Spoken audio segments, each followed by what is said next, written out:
The world of the early 6th and 5th centuries BCE was a place where myth still lingered in the shadows of the agora, yet a new kind of curiosity was stirring among a handful of thinkers who dared to look beyond the stories of the gods and ask, in plain language, what the world was really made of.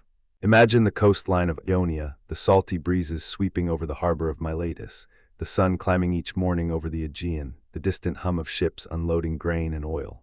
In that bustling, sea-kissed environment, a small community of merchants, sailors, and craftsmen found themselves repeatedly confronting the same fundamental puzzles.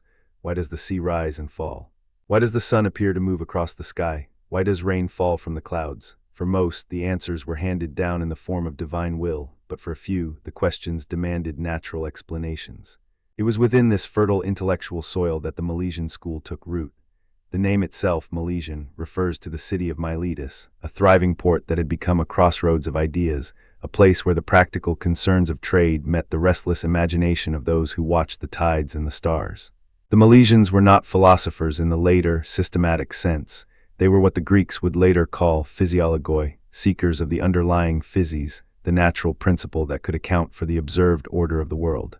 Their method was simple yet revolutionary: observe, hypothesize, and argue, all without invoking the capricious whims of the gods. The first of these pioneers was Thales of Miletus, a man traditionally credited with predicting a solar eclipse and with introducing geometry to the Greeks. Thales is famously remembered for his claim that water is the arche, the primary substance, the originating principle from which everything else emerges. In the fragments that survive, we hear a paraphrase attributed to him. All things are full of gods. Yet his deeper insight, as reported by later commentators, was that water, in its fluidity and ubiquity, could account for both the solid and the mutable aspects of the world. He saw the sea as a vast reservoir, the rivers as its outflows, the clouds as its vapor, and even the human body as a collection of moist tissues. In this view, the endless cycle of condensation and evaporation, of drying and moistening, offered a natural explanation for change itself. Anaximander, a younger contemporary and perhaps a student of Thales, took the search for the arche in a bold new direction. Dissatisfied with the obviousness of water, he posited the apeiron, the boundless, indefinite, and eternal, as the source of all things. The apeiron was not a particular element like water or fire. It was an abstract, infinite principle that could give rise to the myriad forms we encounter. Anaximander's fragments, though fragmentary, suggest a vision of the cosmos as a kind of self-balancing system. The infinite is the source of all things, and the things that come from it return to it according to necessity. He imagined the earth as a free-floating cylinder, suspended in the apeiron, and the heavens as concentric wheels of fire and air. In his cosmology, the apeiron was both the origin and the end, a kind of cosmic recycling plant that transformed the excesses of one element into the deficits of another. Enter Anaximenes, the third and final figure of the Milesian trio, whose name often slips into the background of the history of philosophy. Yet his contribution is pivotal because he bridges the concrete materialism of Thales with the abstract boundlessness of Anaximander. Anaximenes proposed that air, the invisible, ever-present breath that fills the world, is the arche. He argued that through processes of rarefaction and condensation, air could become fire, wind, clouds, water, earth, and even stone.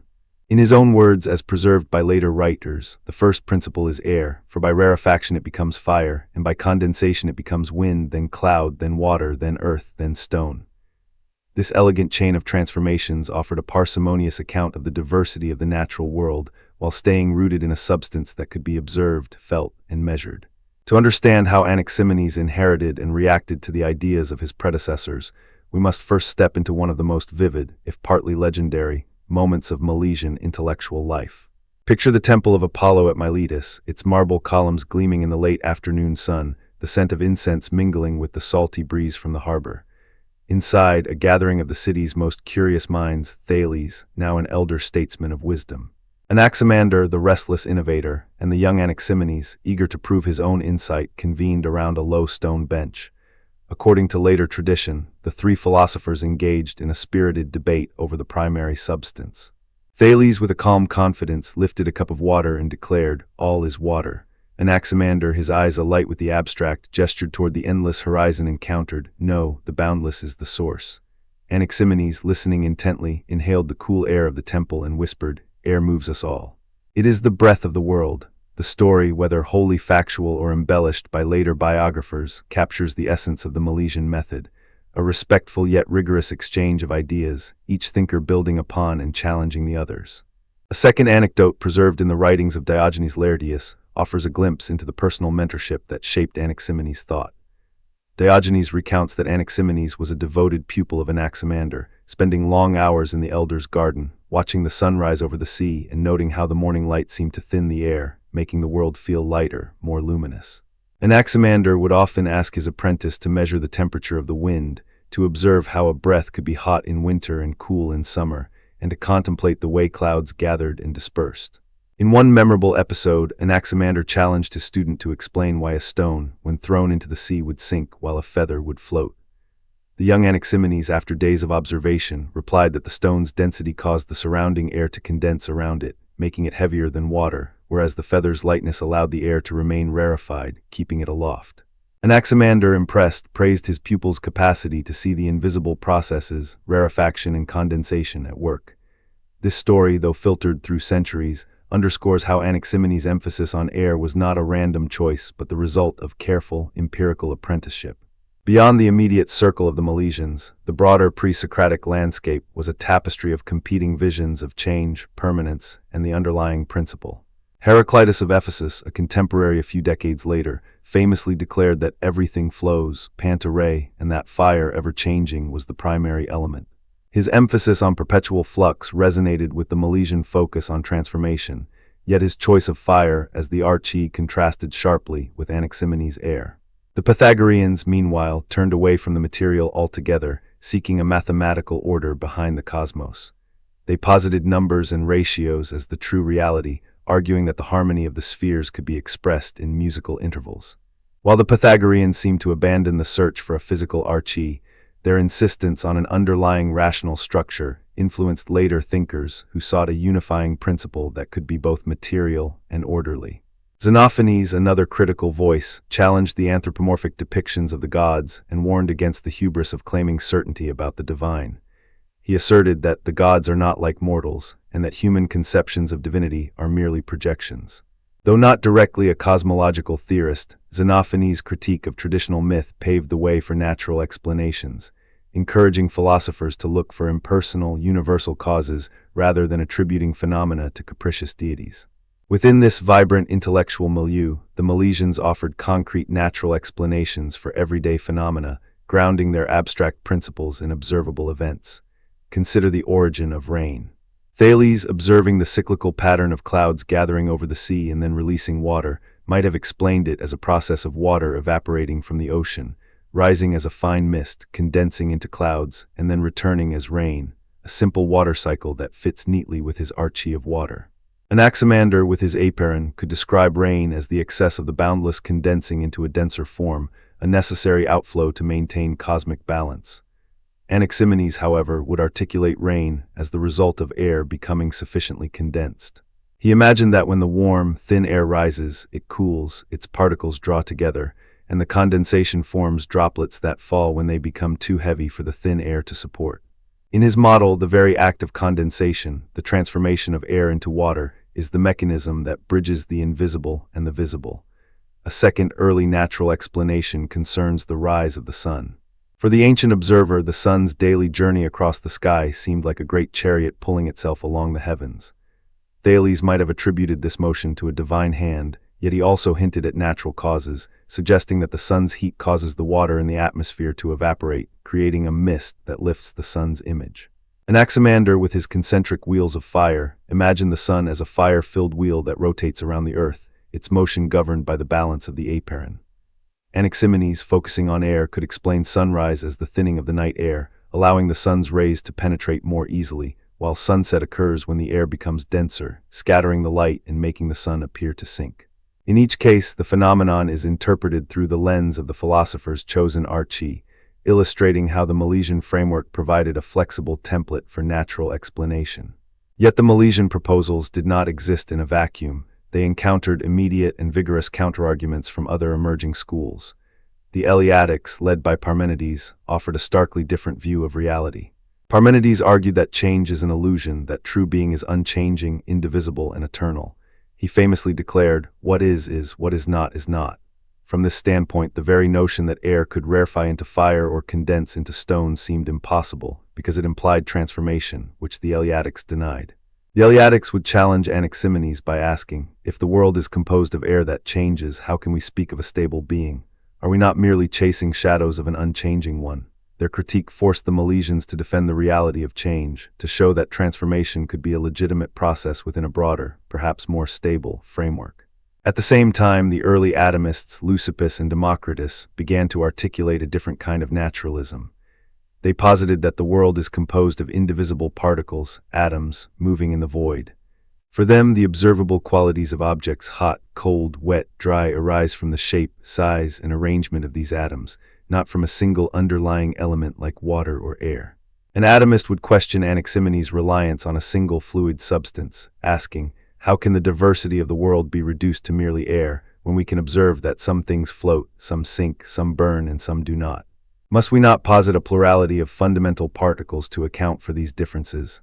This emerging atomist perspective introduced a new tension, the move from a monistic arche to a pluralistic particulate ontology.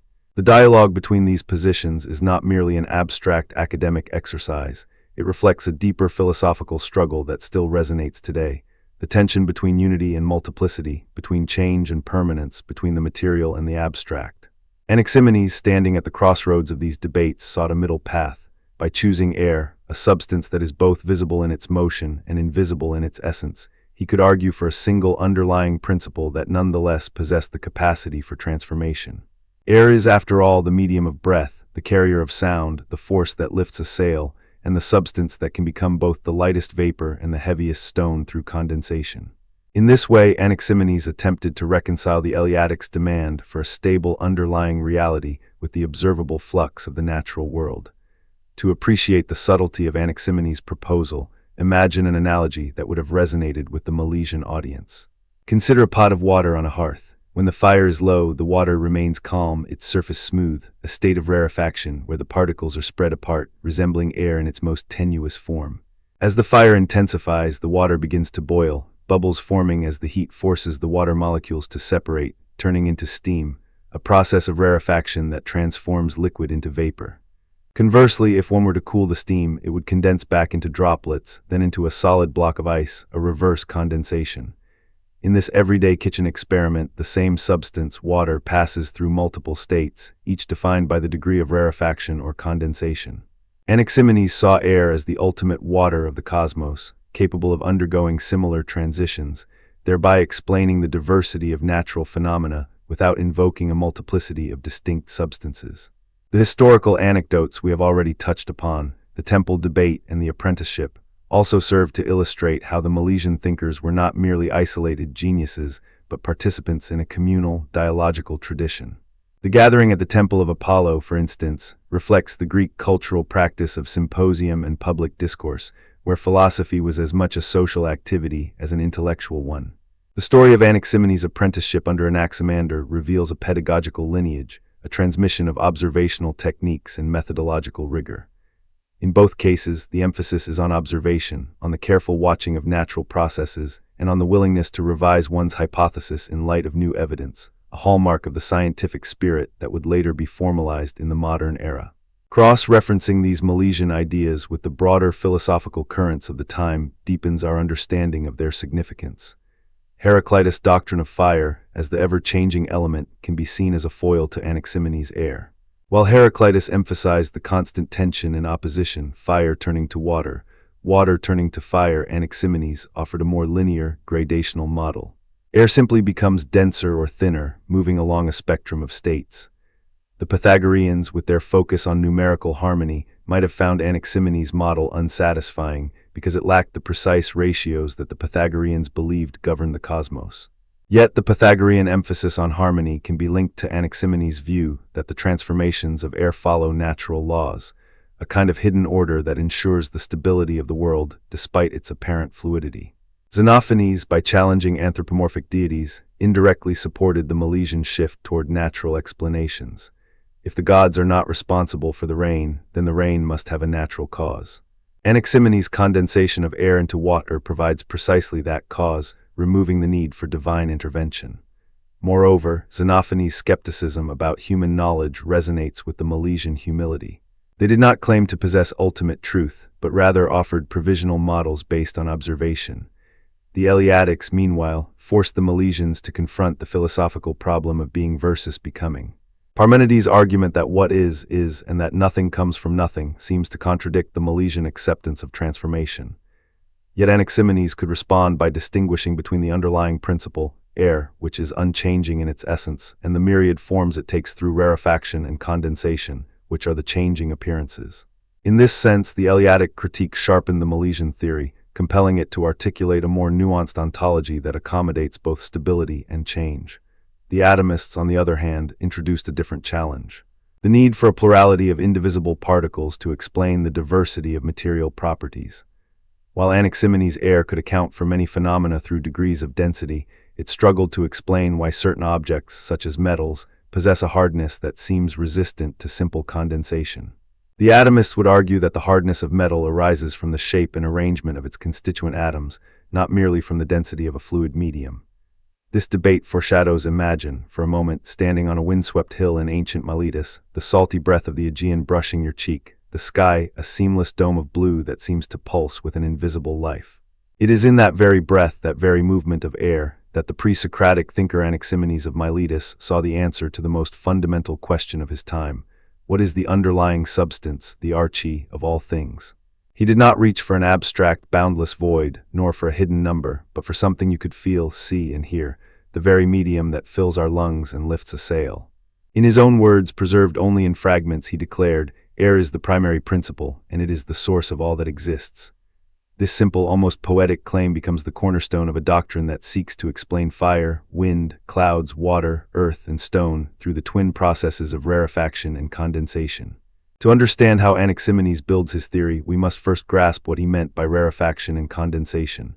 In the language of his time, rarefaction, or rarefying, is the thinning out of a substance, a spreading that makes it less dense, more tenuous, more capable of moving swiftly.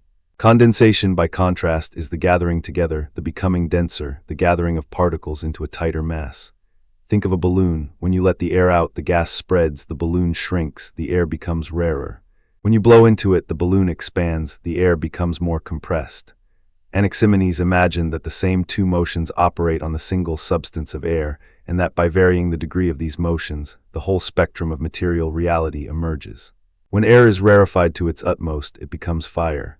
The ancient mind could not separate heat from light, and the crackling of a flame was seen as the most extreme thinning of the medium that fills the sky.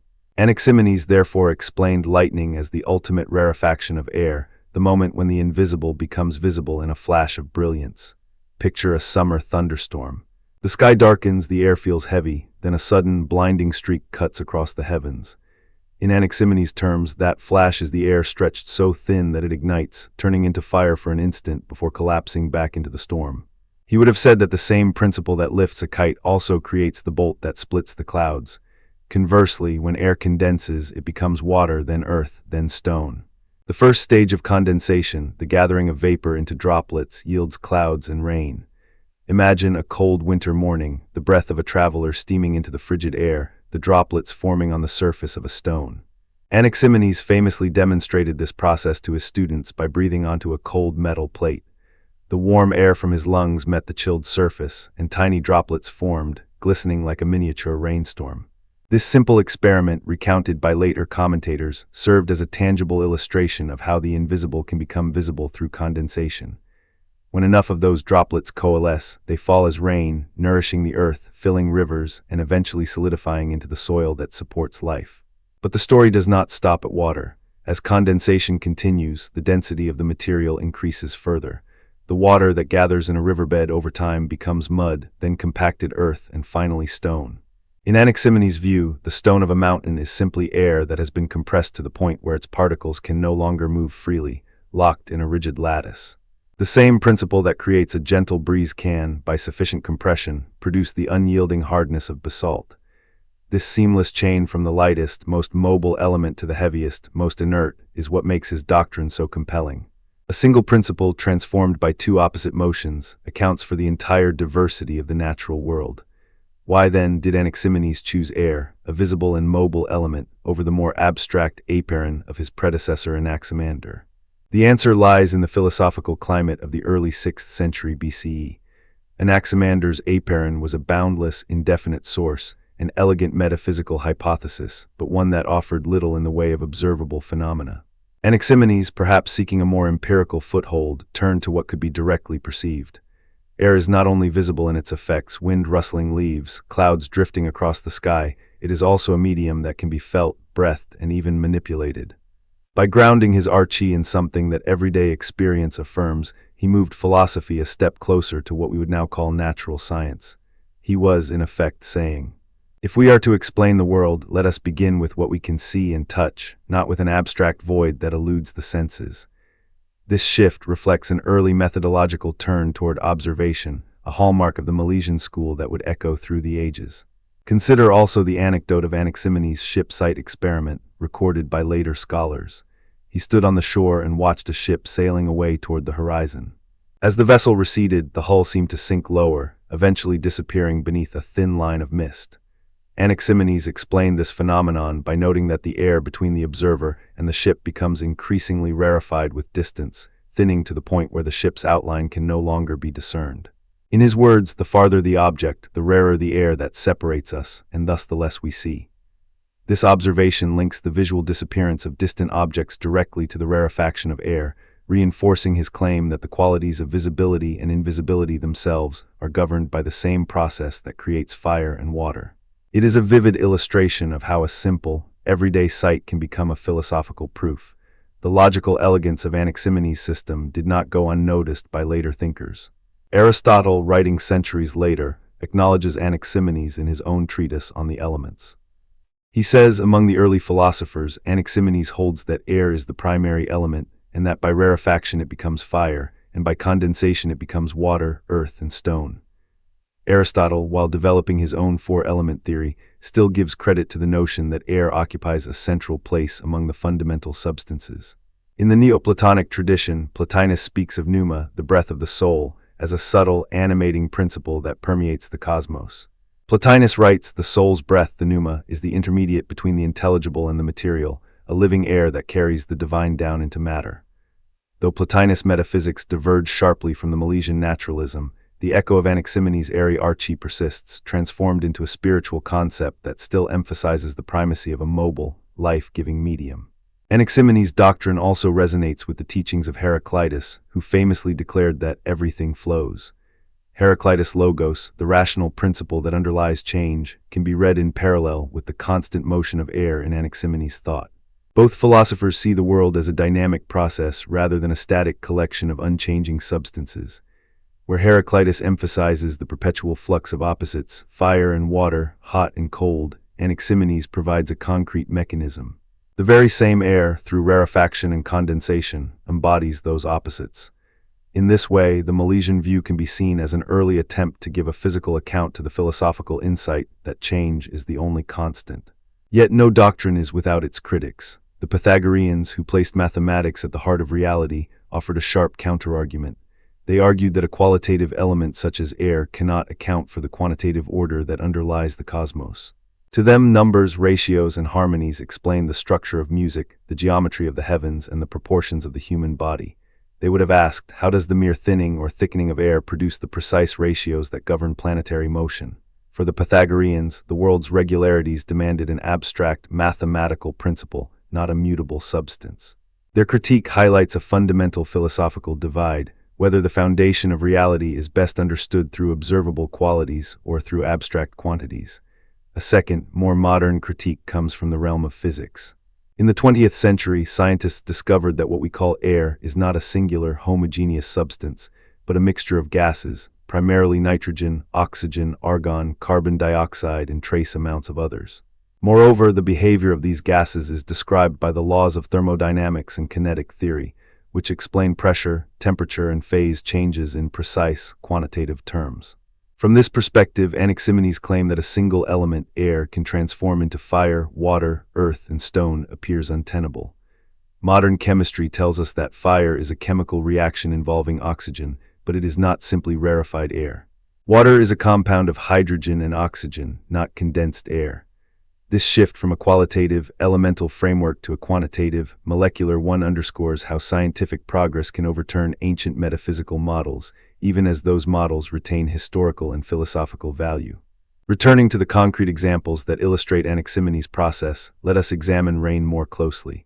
When warm, moist air rises, perhaps over a sun-heated plain, it expands and cools, reaching a point where the water vapor it carries condenses into tiny droplets, forming clouds. As these droplets coalesce, they become heavy enough to fall as rain. In Anaximenes' language, the air has been condensed beyond the point of water, becoming the liquid that nourishes the earth. This explanation, while simplistic by modern standards, captures the essential insight that a single principle, when altered in density, can give rise to a wholly different phenomenon. Now consider lightning as the rarefaction of air into fire. In a thunderstorm, strong updrafts separate positive and negative charges within the cloud. When the electrical potential becomes great enough, a rapid discharge occurs, a bolt of lightning.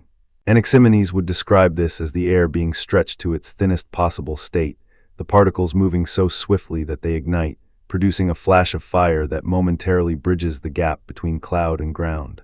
The visual brilliance of lightning thus becomes a vivid illustration of the most extreme rarefaction, a moment when air transcends its ordinary role as a carrier of wind and becomes a source of luminous heat. These two phenomena, rain and lightning, serve not only as empirical illustrations, but also as rhetorical bridges that connect the ancient theory to experiences familiar to any listener. When we see a storm gathering, we can recall the ancient breath that condenses into droplets, and the breath that, when stretched beyond its limits, ignites the sky.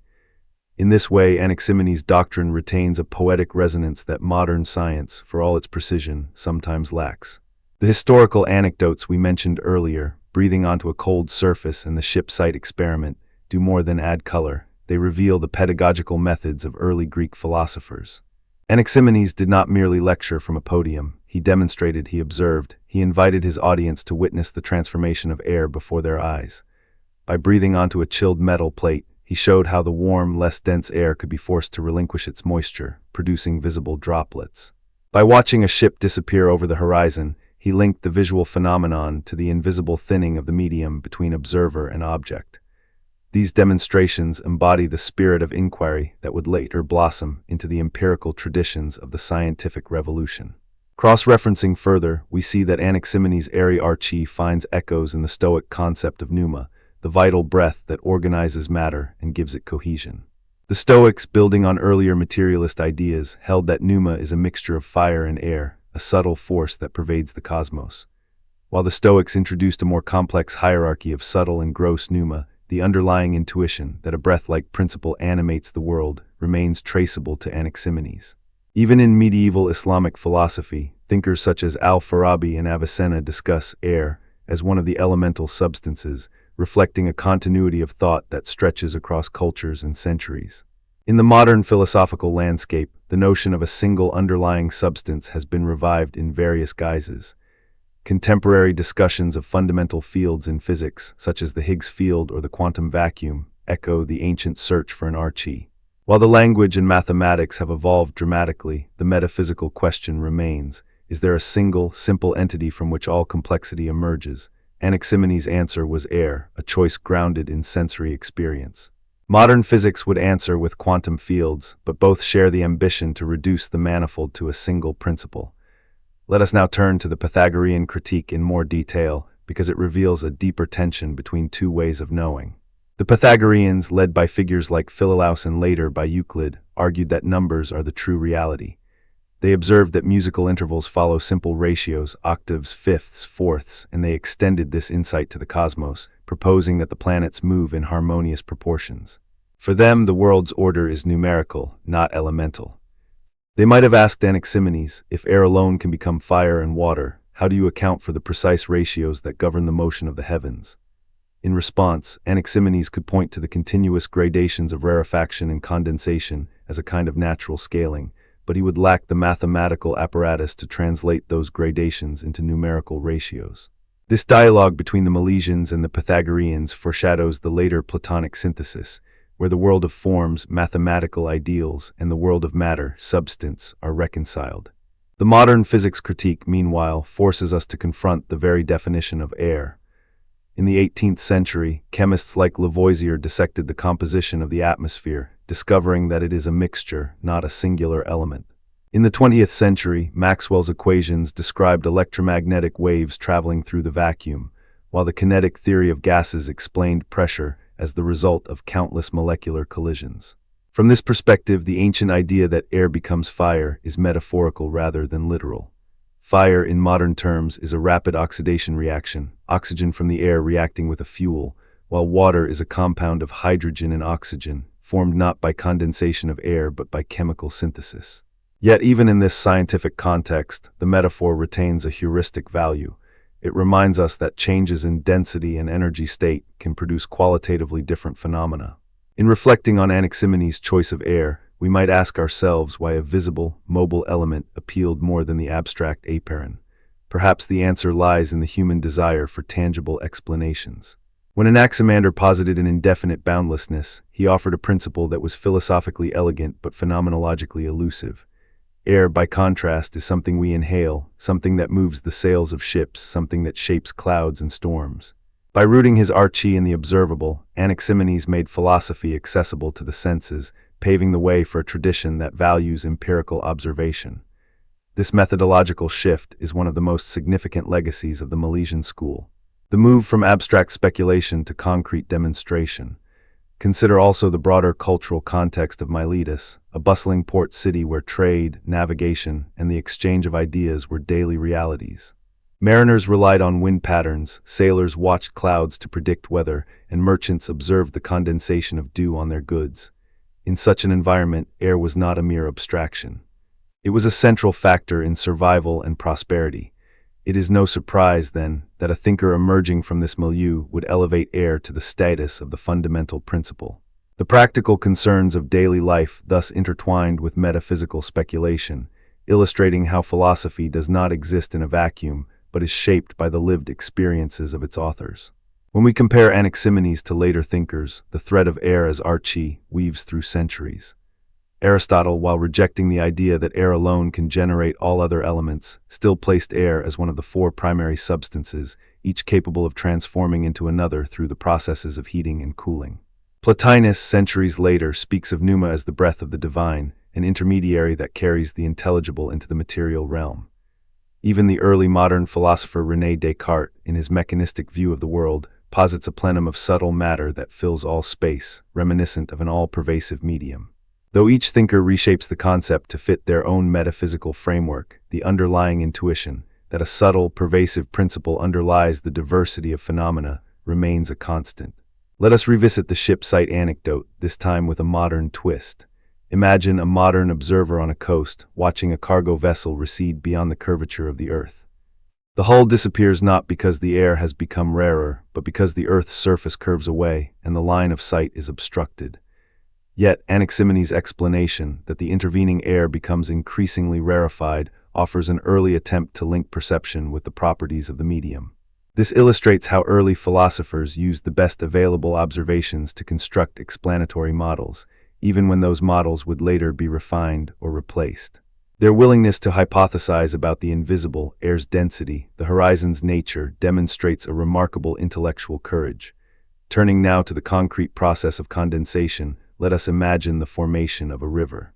Water, once condensed from air, gathers in streams. The night sky, stretched over the Aegean, has always been a canvas for human imagination, a vast expanse that invites us to ask how the world hangs together, how the sun rises and sets, how the wind whispers across the sea.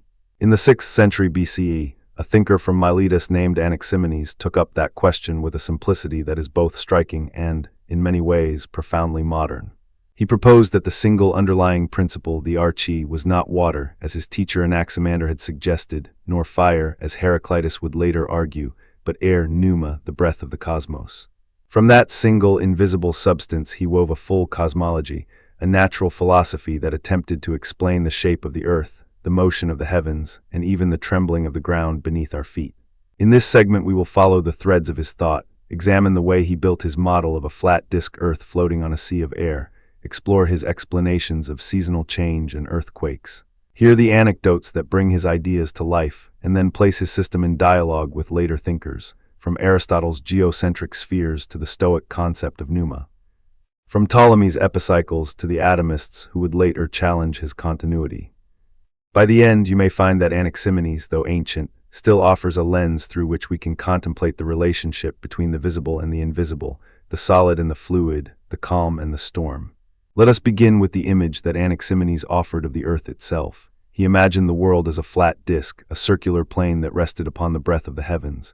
In fragmentary testimony preserved by later authors, he says, "The earth is a flat surface that stands on air, and the air being compressed becomes the earth." The idea is simple. When air is thin and rarefied, it is light, it rises, it forms the heavens. When it is thickened and compressed, it becomes heavy, it sinks, it forms the ground. In this picture, the earth does not float on a solid pillar, nor does it hang from a chain of crystal spheres.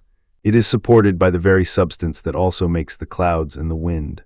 The flatness of the disk, according to Anaximenes, is not a flaw but a natural consequence of the way air behaves when it is pressed together.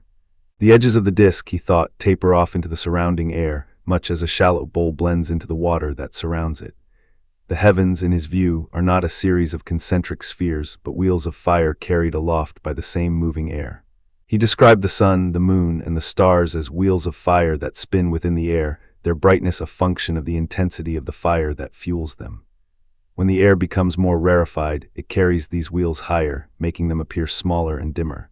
When the air thickens, they are drawn lower, appearing larger and brighter.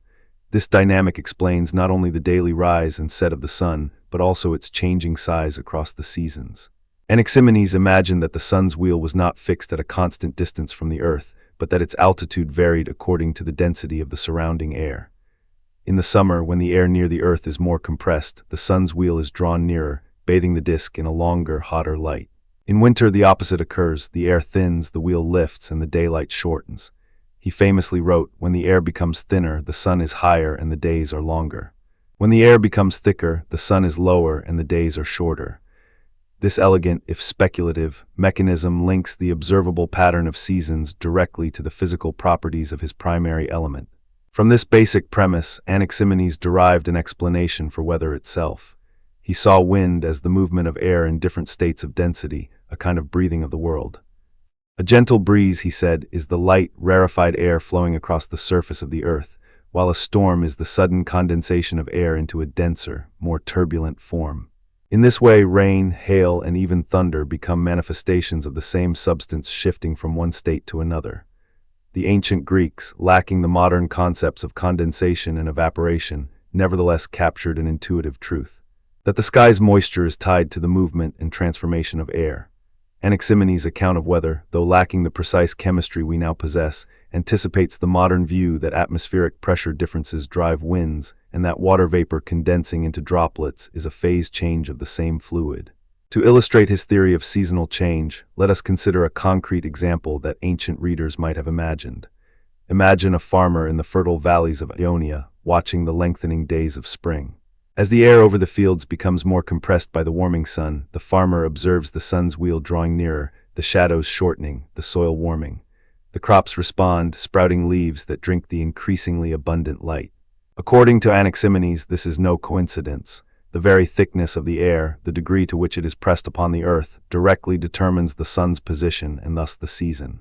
Conversely, as autumn arrives and the air cools, it expands, the sun's wheel lifts, the days grow shorter, and the leaves turn.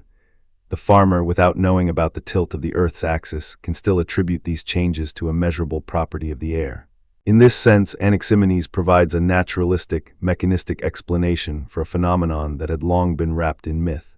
A second, more dramatic illustration of his thought is his account of earthquakes. In a fragment attributed to him, we hear the claim that, when the air beneath the earth becomes suddenly more dense, the earth shakes. In other words, an earthquake is not a mysterious punishment of the gods, nor a rupture of some hidden void, but a rapid shift in the density of the air that supports the Earth's flat disk. If the air suddenly compresses, it pushes against the solid surface, causing it to tremble. If it expands, the support weakens and the ground may sag.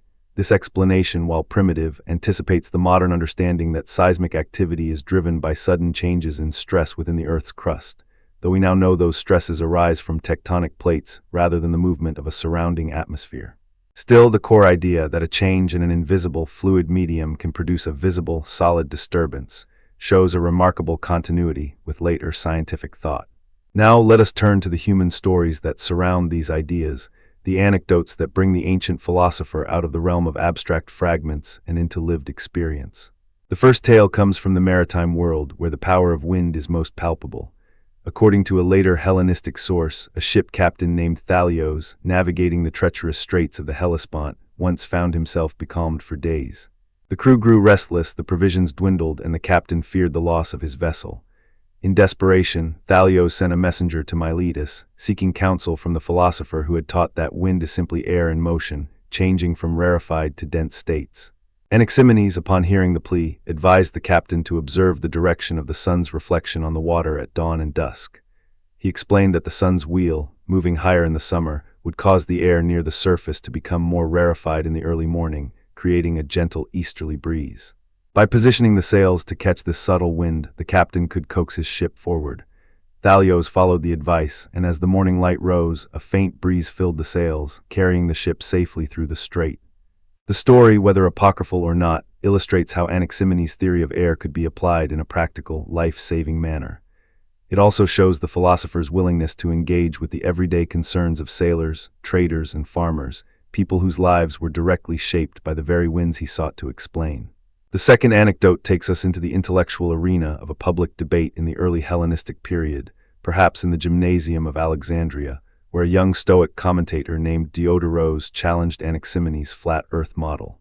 Diodorus, well versed in the emerging ideas of the Aristotelian sphere and the Pythagorean notion of a spherical cosmos, argued that a flat disk could not account for the observed curvature of the horizon or the way ships disappear hull first over the sea. He quoted the poet Aratus, who described the roundness of the heavens, and demanded that Anaximenes either revise his model or admit its inadequacy. In response, Anaximenes' supporters, invoking the authority of the original fragments, claimed that the Earth's flatness was a matter of perspective. When we stand upon the disk, the horizon appears level. Only when we rise above it does the curvature become evident. Diodorus retorted that such an appeal to perspective was insufficient, for the same principle should apply to the heavens themselves.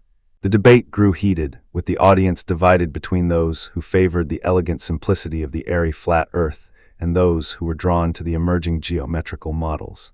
Though the outcome of the debate is lost to history, the episode reveals the early tension between Anaximenes' phenomenological approach and the more mathematically driven cosmologies that would dominate later Greek thought. These stories are not merely colorful footnotes. They underscore how Anaximenes' ideas were tested against observation, critique, and practical necessity. They also set the stage for the intellectual cross-references that we must now explore. Aristotle, writing more than a century later, would develop a comprehensive geocentric model in which the Earth sits at the center of a series of concentric crystal spheres, each carrying a celestial body. In his Physics and on the Heavens, Aristotle explicitly rejects the notion of a flat Earth, arguing that the natural place of heavy bodies is at the center of the universe, and that the observed circular motion of the heavens requires spherical shells. Yet Aristotle's critique is not purely geometric. He also takes issue with the continuity of Anaximenes' air. For Aristotle, motion requires a void, a true emptiness that allows bodies to move without being constantly impeded. In his Physics he writes, if there were no void, the whole of the cosmos would be a single, unbroken mass, and no motion could occur. This Eleatic argument, derived from Parmenides and Zeno, challenges Anaximenes' claim that a continuous, unbroken substance can both fill space and permit the motion of the sun's wheel and the wind. Aristotle thus positions the void as a necessary condition for change, a stance that directly counters the Anaximenian vision of an all-pervasive, self-moving air. Ptolemy, in his Almagest, would later codify the geocentric system with epicycles, deferents, and equants, creating a mathematical machinery capable of predicting planetary positions with impressive accuracy. Though Ptolemy does not cite Anaximenes, his model can be seen as a response to the same observational challenges that Anaximenes faced, the apparent motion of the sun, moon, and stars across the sky. Where Anaximenes offered a qualitative, element-based explanation, Ptolemy provided a quantitative, geometrical one. The shift from airy wheels to epicyclic circles marks a broader transition in Greek cosmology, from a natural philosophy grounded in material arche to a mathematically oriented astronomy. Yet intriguingly, the Stoics, who flourished after Ptolemy, revived the concept of pneuma as a vital, animating force that pervades the cosmos, blending the material and the rational. The Stoic pneuma, however, is not simply air. It is a mixture of fire and breath, a rational principle that structures matter. In this sense, the Stoic view can be read as a philosophical heir to Anaximenes, preserving the notion that a single, pervasive substance underlies all phenomena, while also incorporating the logical rigor that Aristotle demanded. The atomists, on the other hand, present a starkly different counterargument. Leucippus and Democritus, in their early formulations, argued that the world is composed of indivisible particles, atoms, moving through the void. They claim that the solidity of earth and stone cannot be explained by a continuous, compressible medium like air, because a fluid cannot account for the hardness we experience when we press our hand against a rock.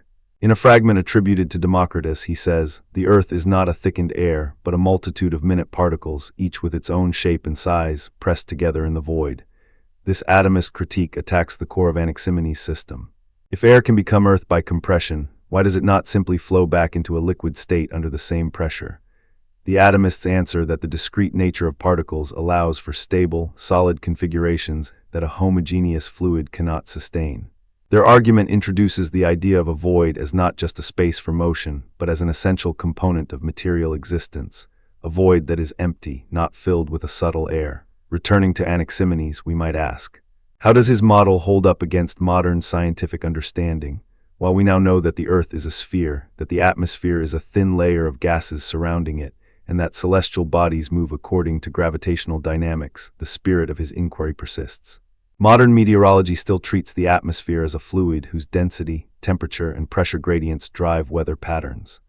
The notion that wind is the movement of air from regions of high pressure to low pressure mirrors Anaximenes' idea of rarefied versus dense air.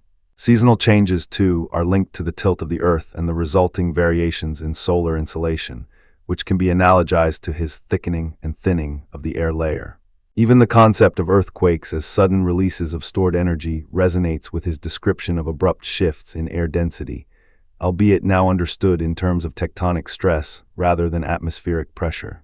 In this way, Anaximenes can be seen as an early precursor to the idea that large-scale phenomena emerge from the collective behavior of a single underlying medium. Let us now examine more closely the two key examples that illustrate his explanatory power. First, the seasonal change.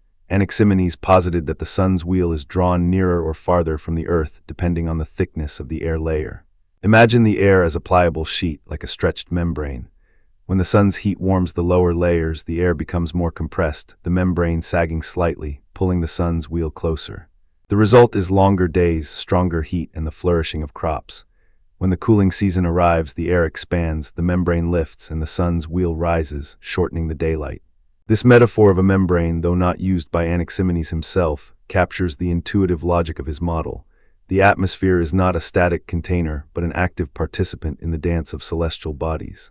The ancient Greeks observed that the sun appears higher in the sky during summer and lower in winter. Anaximenes offered a material cause for this observation, grounding it in the behavior of his arche. Second, the earthquake.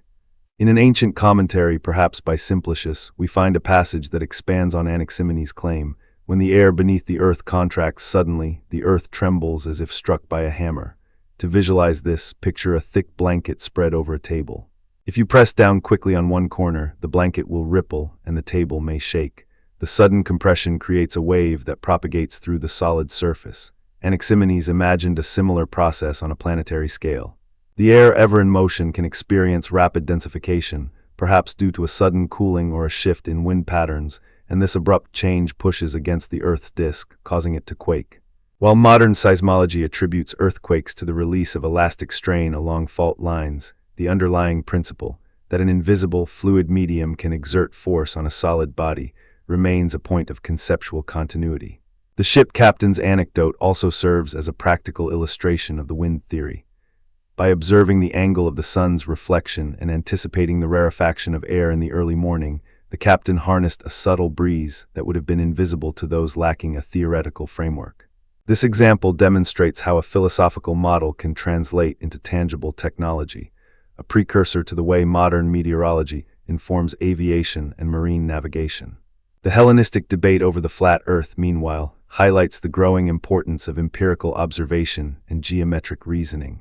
Diderot's challenge was not merely rhetorical. It reflected a broader shift toward quantifying the heavens, a movement that would culminate in the precise astronomical tables of Hipparchus and later Ptolemy. The fact that Anaximenes' supporters appealed to the phenomenological experience of standing on the earth, the horizon is level, shows the tension between lived perception and abstract geometry, a tension that persists in contemporary discussions about the nature of scientific models. When we cross-reference Anaximenes with Aristotle, we see when we turn our gaze toward the distant horizon of ancient thought, Anaximenes of Miletus stands as a quiet yet persistent beacon, a figure whose single-word hypothesis, air as the fundamental principle, has reverberated through the corridors of philosophy, science, and culture for more than 2.5 millennia.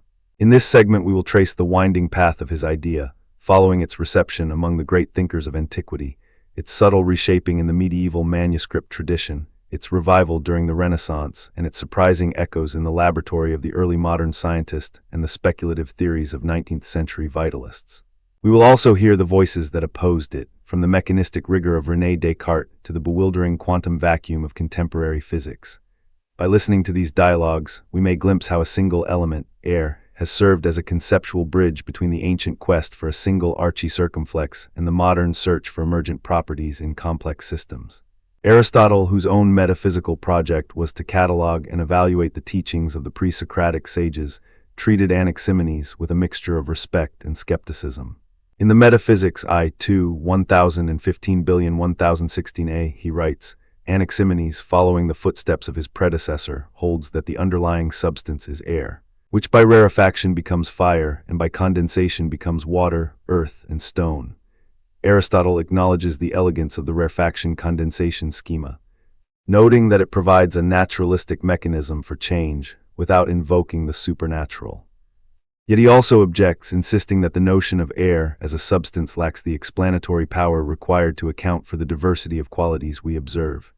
He argues that air, being itself a mixture of opposites, hot and cold, wet and dry, cannot be the ultimate principle because it does not possess a unifying essence that is itself simple. Aristotle's critique, though pointed, does not dismiss Anaximenes outright. Rather, it preserves the dialogue, allowing later philosophers to reinterpret the air of Miletus in more sophisticated terms. The Stoics, in particular the early school of Zeno of Citium and his successor Cleanthes, embraced a version of Anaximenes' pneuma that would become central to their physics and ethics. For the Stoics, pneuma was not merely air in the ordinary sense, but a subtle, animating breath that pervades the cosmos, conferring cohesion and rationality. The fragment attributed to Chrysippus declares, all things are pervaded by a fiery breath which contracts and expands, thereby giving rise to the multitude of forms.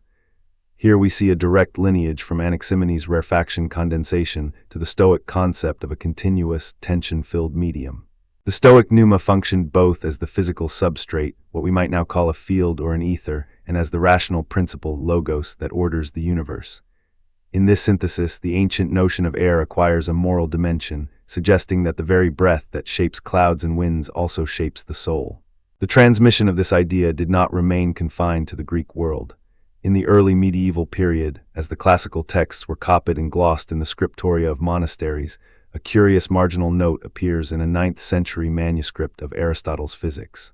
The scribe, a learned monk named Theophilus, wrote in the margin, "Thus the ancients speak of the 4 elements, earth, water, fire, and air, yet Anaximenes reminds us that air alone, by its own nature, can become the others." This brief comment, though seemingly trivial, reveals how medieval scholars were actively engaging with the pre-Socratic tradition, attempting to reconcile it with the dominant scholastic synthesis of the 4 elements. The note also illustrates a broader trend. The medieval intellectual climate, while heavily Aristotelian, still allowed space for the older Milesian speculation about a single underlying principle. It is a testament to the resilience of Anaximenes' thought that it could be invoked in a marginalia centuries after its original formulation. The Renaissance, with its fervent revival of ancient texts, brought Anaximenes back into the limelight, albeit indirectly. The Roman poet-philosopher Lucretius, in his De Rerum Natura, does not mention Anaximenes by name, but his atomistic exposition of the void and the motion of particles bears an uncanny resonance with the idea that a subtle, pervasive medium, air, can be the source of all visible phenomena. Lucretius writes, "The breath of the gods, the air that moves, is the first cause of all things that we see." While Lucretius, atomism ultimately rejects a continuous medium in favor of discrete particles, the poetic language he employs reflects an inherited fascination with the breath as a creative force. Moreover, the humanist scholars who edited and disseminated Lucretius' poem, such as Poggio Bracciolini, also revived the works of the pre-Socratics, including fragments of Anaximenes preserved in later commentaries. In this intellectual atmosphere, the concept of air as a principle was re-examined not only as a metaphysical hypothesis, but as a hypothesis amenable to experimental inquiry. That experimental turn is perhaps most vividly illustrated in the work of Robert Boyle, the 17th-century natural philosopher whose experiments and considerations about the air, 1660, marks a decisive moment in the history of early modern meteorology. Boyle famously demonstrated that air has weight, that it can be compressed, and that it can be liquefied under sufficient pressure. Experiments that directly engage with Anaximenes' claim that air is the primary substance, capable of becoming fire when rarefied and water when condensed. In the preface to his treatise, Boyle writes, "If we consider that the air, when made thin, becomes fire, and when made thick, becomes water, we may see that the ancient philosophers were not entirely without insight." Boyle's experiments, however, go beyond mere validation. They transform the philosophical speculation into a quantitative science. By measuring the relationship between pressure, volume, and temperature, Boyle laid the groundwork for the ideal gas law, a principle that, in modern terms, describes how a single gaseous substance can exhibit a range of behaviors that Anaximenes would have described qualitatively as rarefaction and condensation. The continuity of the concept from poetic breath to measured pressure underscores how Anaximenes' single-element hypothesis was reinterpreted as a universal principle governing the behavior of matter. The 19th century witnessed another revival of the breath motif, this time within the framework of vitalism, a philosophical doctrine that posits a life force distinct from purely mechanical processes. Vitalist thinkers such as Henry Bergson and Ernst Haeckel invoked the notion of a vital breath to explain the emergence of life from non-living matter. Bergson in Creative Evolution 1907 famously wrote, "Life is a continuous flow, a breath that expands and contracts, transcending the mere mechanical interactions of particles." While Bergson's language is more poetic than scientific, the underlying metaphor echoes Anaximenes' idea that the same substance, when altered in density, can give rise to both animate and inanimate forms. In the laboratory, the German physiologist Johannes Müller explored the role of vital air in embryonic development, proposing that the breath of the mother supplies a subtle energy necessary for the formation of the organism. Though later disproved by advances in biochemistry, these vitalist theories illustrate how the ancient concept of air as a generative principle persisted, shaping the way scientists thought about the boundary between chemistry and biology. The breath, once a metaphor for the cosmic transformation of elements, became a metaphor for the transformation of matter into life. A particularly vivid anecdote from the 19th century brings us to the Royal Society's debates on the nature of light. In 1869, during a heated discussion on whether light required a continuous medium, the physicist George Johnstone Stoney invoked Anaximenes to argue for the existence of a subtle, all-pervading ether that could transmit electromagnetic waves. Stoney declared, "If we look back to the Milesian thinkers, we see that Anaximenes already posited a single, continuous substance, air, that can be rarefied to become fire, that is, light. It is not unreasonable to imagine that a refined form of this air, an ether, fills the void and carries light." The debate was ultimately resolved in favor of the electromagnetic field, especially after the Michelson-Morley experiment, but Stoney's appeal to the ancient philosopher demonstrates how Anaximenes' idea continued to serve as a conceptual springboard for scientific speculation. The notion of a continuous medium, whether called ether, pneuma, or simply air, remained a useful heuristic for physicists grappling with the wave-particle duality of light, a problem that would later be reframed in the language of quantum field theory. The story of Anaximenes does not end with the abandonment of the ether hypothesis. In modern fluid dynamics, the principle of continuity, expressed in the equation that the product of cross-sectional area and fluid velocity remains constant along a streamline, echoes the ancient insight that a single substance can change its density while preserving its overall quantity. When a river narrows, the water speeds up. When it widens, it slows down. This simple observation, formalized by the continuity equation, resonates with Anaximenes' claim that air, when rarefied, becomes fire, when condensed, becomes water. In contemporary physics, we speak of emergent properties, complex behaviors that arise from the interactions of simpler components. The breath of Anaximenes can be read as an early articulation of emergence, how a single, simple substrate, through variations in density and motion, gives rise to a multiplicity of phenomena. Fire, water, earth, and even the life force that vitalists later invoked. The philosophical language has changed, but the core idea, that complexity can emerge from the modulation of a uniform medium, remains remarkably intact. Yet the journey of Anaximenes' thought has not been unchallenged. René Descartes, the father of modern mechanistic philosophy, offered a decisive counterargument in his Principles of Philosophy, 1644. Descartes rejects the qualitative categories of the four elements, insisting that the true nature of matter is extension, not quality. For Descartes, the notion of air as a distinct element possessing an inherent tendency to rarefy or condense is an unnecessary relic of ancient speculation. He writes, all that is required to explain the motions of bodies is the laws of motion and the conservation of extension. There is no need to posit a special substance called air that becomes fire. In this mechanistic reductionism, the breath is demoted to a mere collection of particles moving in space, governed by geometry and force. Descartes' critique paved the way for a physics that would, for centuries, treat matter as inert particles, and it effectively silenced the qualitative language of pre-Socratic philosophy in mainstream scientific discourse. In the 20th century, a new challenge emerged from the quantum description of the vacuum. The quantum field theory of the electromagnetic field reveals that even empty space teems with fluctuations, virtual particles that appear and annihilate in a seething foam. The vacuum is no longer a void but a dynamic substrate, a sea of energy that can give rise to real particles under the right conditions. This picture undercuts the simplicity of Anaximenes' air as the principle in a profound way. As the physicist Richard Feynman famously remarked, the vacuum is not empty, it is full of the most subtle and the most powerful stuff we have ever known. In this view, the idea of a uniform, continuous air that can be simply rarefied or condensed is replaced by a complex quantum field with probabilistic excitations. The ancient breath, once a metaphor for the transformation of elements, is now a distant ancestor of a sophisticated tapestry of fields and fluctuations. Nevertheless, even in this quantum landscape, the spirit of Anaximenes persists. The search for a unifying substrate from which the diversity of phenomena can be derived. To appreciate the full texture of Anaximenes' afterlife, we must also consider the cross-references that link his thought to other philosophical traditions. The pre-Socratic notion of a single principle finds a counterpart in the Indian concept of prana, the vital breath that animates the universe. In the Upanishads, prana is described as the subtle wind that pervades all things, a notion that scholars such as Paul Dieussen have compared to the Greek pneuma. Similarly, the Chinese Taoist concept of qi, the vital energy that flows through the cosmos, shares the same intuitive image of a pervasive breath that can become dense or rarefied. These parallels suggest that the metaphor of breath as a cosmic principle is a recurrent human intuition, arising independently across cultures. The modern interdisciplinary field of bioenergetics, which studies how living organisms convert chemical energy into mechanical work, can be seen as a scientific incarnation of this ancient metaphor, translating the poetic breath into measurable ATP turnover and mitochondrial respiration.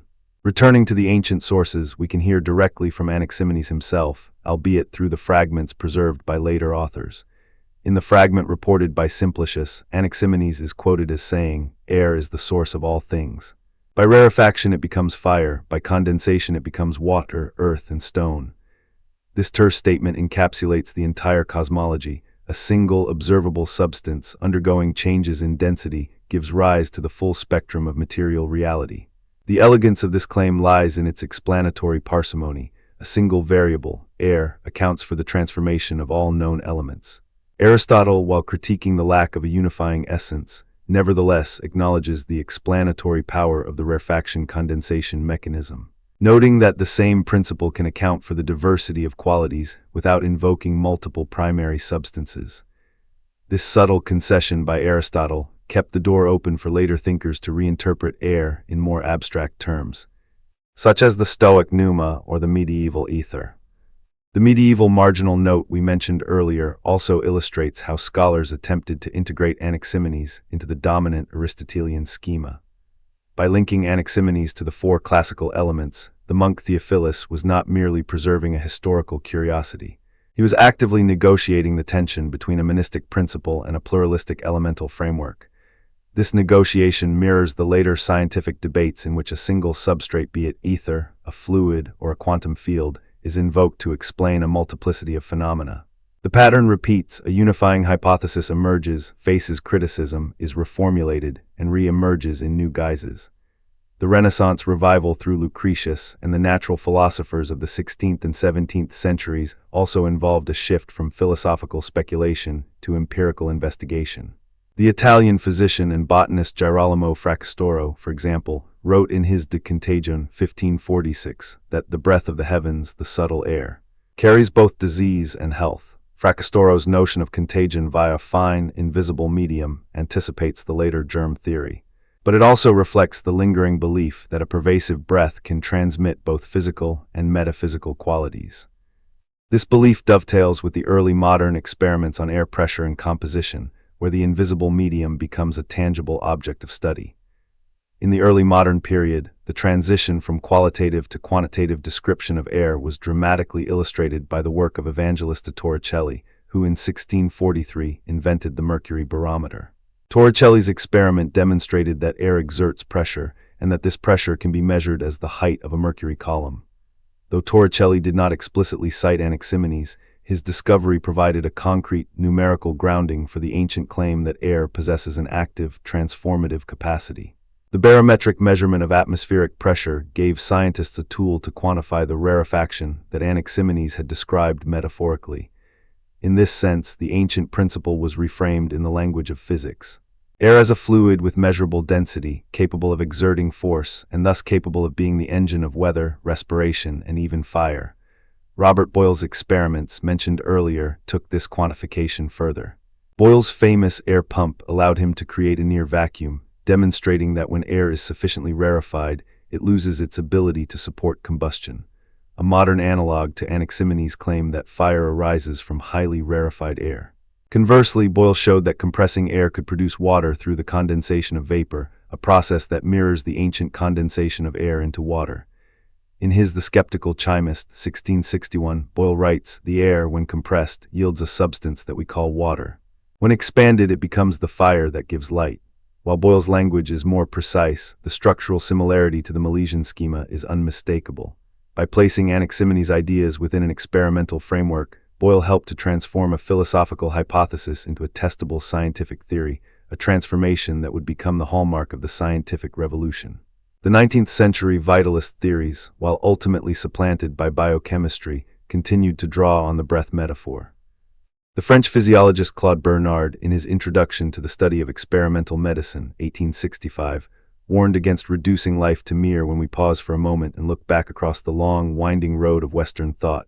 It is striking how often the simplest of ideas reappear, reshaped, refined, yet somehow recognizably the same. Anaximenes of Miletus, the third of the Milesian trio, offers us a striking illustration of that pattern. He declared in the fragment that has survived through the ages, all is air, and by a rarefaction and condensation, all things are formed. At first glance, the statement sounds almost poetic, a lyrical observation of the breath that moves through our bodies and the wind that sweeps across the hills. Yet beneath that poetic surface lies a bold attempt at a unified cosmology, a daring effort to explain the diversity of the world from a single, observable substance. In this segment, we will weigh the strengths of that vision against its weaknesses, trace its echoes in modern science and philosophy, and ask whether Anaximenes' airy arche still has something to teach us about the world we inhabit today. Consider first the intuitive appeal of Anaximenes' proposal. In a world where the senses reveal a multiplicity of elements, earth, fire, water, and the ever-present breath of the wind, he sought a common denominator that could be directly perceived. Air is, after all, the only element that we can both see in motion, feel on our skin, and inhale into our lungs. It is the medium that carries sound, that lifts a kite, that fills a balloon. By positing air as the fundamental substance, Anaximenes anchored his theory in everyday experience, grounding metaphysics in the observable. This move anticipates a later philosophical impulse, the desire to root abstract speculation in empirical data, a hallmark of the scientific method that would not fully blossom until centuries later. In that sense, Anaximenes can be read as an early precursor of a naturalistic worldview, a thinker who refused to retreat behind mythic narratives and instead asked, what do we actually encounter when we step outside? The second strength of his thought lies in its elegance as a unified theory. By introducing the processes of rarefaction and condensation, Anaximenes offered a mechanism for transformation. He imagined that when air thins out, rarefies, it becomes fire. When it thickens, condenses, it becomes wind, then cloud, then water, then earth, and finally stone. This chain of transformations provides a continuous, gradational explanation of the hierarchy of substances, avoiding the abrupt jumps that characterize earlier mythic cosmogonies. The idea that a single substrate can generate a spectrum of forms through quantitative change resonates with later philosophical doctrines of monism, where all of reality is said to be one underlying substance or principle. In the modern philosophical lexicon, we might compare Anaximenes' air to the stuff of Spinoza's substance, or to the ground of being that Heidegger hints at, albeit in a far more concrete material guise. Yet, for all its intuitive charm, Anaximenes' theory also reveals clear limitations, especially when examined through the lens of contemporary standards of inquiry. One obvious weakness is the lack of a systematic empirical methodology. While he chose a substance that could be observed, he did not devise experiments to test the transitions he described.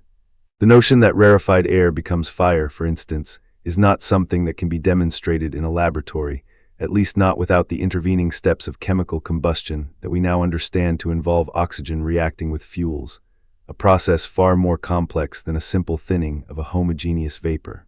Anaximenes relied heavily on metaphorical imagery, breath, condensation, expansion, terms that, while vivid, do not constitute a rigorous explanatory framework.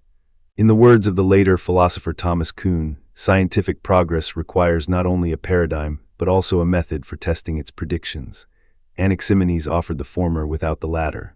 Another critique concerns the mythic undertones that linger beneath his apparently naturalistic veneer.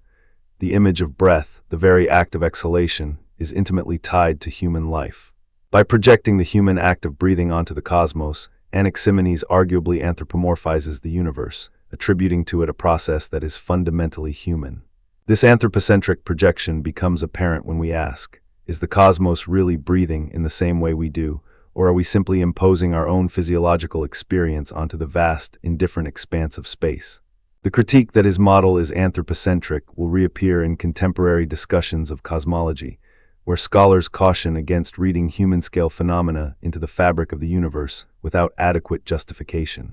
To see how Anaximenes' airy arche reverberates in modern thought, let us turn first to the realm of fluid dynamics and atmospheric science. In those fields, the concept of a medium, a continuous substance that transmits forces, carries heat, and supports wave propagation, is central. When engineers model the flow of air over an aircraft wing, they treat air as a continuous compressible fluid, whose density can increase condensation or decrease rarefaction under various conditions. The very language of rarefaction and condensation, borrowed directly from Anaximenes, is still used to describe shock waves, sonic booms, and the formation of clouds. Consider the formation of a thunderstorm. Warm, moist air rises, expands and cools, water vapor condenses into droplets, and eventually precipitation falls. The process mirrors, in a sophisticated scientific formulation, the ancient idea that a single, mutable substance can give rise to distinct phenomena through quantitative change. In this sense, Anaximenes anticipated the modern recognition that air is not a static backdrop, but an active participant in the dynamics of the planet. A second modern resonance appears in philosophical discussions of emergence. Contemporary philosophers of mind and complexity theorists often speak of a simple substrate, perhaps a set of particles, a field, or a network, giving rise to rich, organized structures that cannot be reduced to the properties of the parts alone. The classic example is the emergence of consciousness from neural activity, or the appearance of flocking behavior from simple rules followed by individual birds. Anaximenes' proposal that air, in its various densities, produces fire, water, earth, and stone can be read as an early, albeit rudimentary, articulation of emergent hierarchy. The air as a substrate possesses a capacity for self-organization that, when subjected to particular quantitative conditions, yields qualitatively new forms. Modern philosophers such as John Searle or the process philosophers following Alfred North Whitehead have argued that the world is a tapestry of processes, where the whole is more than the sum of its parts. Whitehead, for instance, writes, "The many become one and are increased by one another." Anaximenes' airy monism, though lacking the sophisticated language of process philosophy, gestures toward that same intuition. That the cosmos is a continuous flow, a becoming, rather than a static collection of immutable substances. the relevance of Anaximenes is not confined to abstract philosophical discourse. It surfaces in concrete historical moments, too. In the early 1930s, the German philosopher Ernst Käskerer delivered a lecture series on the continuity of nature, tracing a line from the pre-Socratic naturalists to modern physics. In one of those lectures, Käskerer recalled Anaximenes with a particular fondness. He said, when Anaximenes spoke of air as the underlying principle, he was already sensing the continuity that modern field theory would later formalize. Käskerer's recollection was more than a nostalgic nod. It was an attempt to show that the idea of a unifying substrate, whether air, electromagnetic field, or quantum vacuum, has deep roots in the philosophical imagination. By invoking Anaximenes, Käskerer underscored a lineage that connects ancient Milesian speculation to the relativistic and quantum revolutions of the 20th century. This anecdote reminds us that the ancient thinker's influence, however indirect, has been felt in the shaping of modern scientific worldview. A more recent anecdote brings us into the world of climate science. Dr. Maya Patel, a leading atmospheric physicist at the National Center for Atmospheric Research, recently gave a public talk on the dynamics of the Hadley cell, the massive circulation pattern that transports heat from the equator toward the poles. In describing the rising warm air at the equator, its expansion, cooling, and eventual sinking in the subtropics, Dr. Patel quipped, "It's almost as if the ancient Greeks were right. Air in its restless motion shapes the very climate of our planet." She went on to note that the ancient notion of condensation and rarefaction, while metaphorical, captures the essence of the thermodynamic processes that drive atmospheric circulation. By invoking Anaximenes, Dr. Patel highlighted the continuity between mythic cosmology and modern climate modeling, showing that even the most sophisticated simulations can be framed in terms that echo a 5,000-year-old insight. Her citation of the airy theory, though playful, serves as a bridge between the humanities and the hard sciences, reminding us that the language we use to describe natural phenomena often carries a deep cultural heritage. Having surveyed the strengths and the resonances, let us now turn to the counterarguments that challenge the continued relevance of Anaximenes' arche. The first objection, as mentioned earlier, is the anthropocentric reading of his model. By equating the cosmos with breath, Anaximenes appears to project human physiological experience onto the universe. Critics argue that this projection imposes a human scale on processes that operate on cosmic scales, thereby distorting our understanding. The philosopher Martha Nussbaum, in her work on the limits of human empathy toward non-human entities, warns against the hubristic tendency to read ourselves into the fabric of nature. From this perspective, Anaximenes' breath metaphor may be seen not as a profound insight, but as a comforting anthropomorphic overlay, a way of making the unknown more familiar. The critique invites us to ask, does the use of human-centric imagery help us uncover the true nature of the cosmos, or does it merely veil the complexity behind a comforting metaphor? A second, more scientific counterargument arises from contemporary cosmology. Modern observations reveal that the universe is composed largely of dark energy, about 68%, and dark matter, about 27%, leaving a mere 5% of ordinary baryonic matter, of which air is a tiny fraction. In this context, the claim that air is the fundamental substance seems wildly out of step with empirical data. The cosmologist Neil deGrasse Tyson has often emphasized that the universe is not made of the stuff we can see. If the dominant constituents of the cosmos are invisible, non-interacting forms of energy and matter, can we still claim that an ancient notion of air as the arche has any substantive relevance? This argument does not deny the historical importance of Anaximenes, but challenges the literal applicability of his model to the physical universe as we now understand it. It pushes us to reinterpret his air, not as a literal chemical composition, but perhaps as a metaphor for a pervasive, dynamic medium, an early intuition of a field that fills space. These counterpoints, however, do not erase the value of Anaximenes' contribution. Rather, they sharpen our appreciation of the ways in which ancient philosophy can be reread and reimagined. When we consider the modern concept of a field, whether electromagnetic, Higgs, or quantum vacuum, we can see a kind of intellectual lineage that stretches back to the Milesian search for a unifying principle. The field is a continuous entity that permeates all of space, capable of manifesting particles, forces, and waves under varying conditions. In a metaphorical sense, the field functions as a contemporary air, a substrate whose excitations produce the rich tapestry of phenomena we observe. This parallel invites a more charitable interpretation of the ancient claim. Perhaps Anaximenes was pointing toward the idea of a pervasive, mutable medium, a notion that would only find a precise mathematical articulation many millennia later.